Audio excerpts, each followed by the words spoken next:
জানেন কি, বিশ্বের ইতিহাসে মানুষের বেঁচে থাকার জন্য সবচেয়ে খারাপ সময় কোনটা?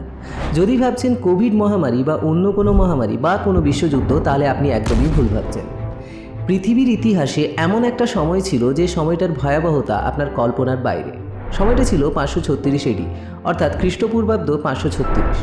সেই সময় আইসল্যান্ডে এক ভয়ানক অগ্নুৎপাত হয়। সেই অগ্নুৎপাতের ধোঁয়া প্রায় 18 মাসের জন্য ঢেকে ফেলে সমগ্র ইউরোপ এবং এশিয়ার আকাশ, যার ফলে সূর্যের আলো এবং তাপ পর্যাপ্ত পরিমাণে পৌঁছতে পারে না পৃথিবীর মাটিতে, এবং পৃথিবীর গড় তাপমাত্রা প্রায় কয়েক ডিগ্রি সেলসিয়াস অবধি কমে যায়, যার জন্য বন্ধ হয়ে যায় চাষবাস এবং ফসল উৎপাদন, এবং বেশিরভাগ জল জমে বরফে পরিণত হয়।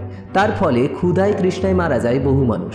এর কিছুদিন পরে বিউবেনিক প্লেগ মারাত্মক রকমভাবে ছড়িয়ে পড়ে ইউরোপ এবং এশিয়াতে, এবং এর ফলেও মারা যায় বহু মানুষ।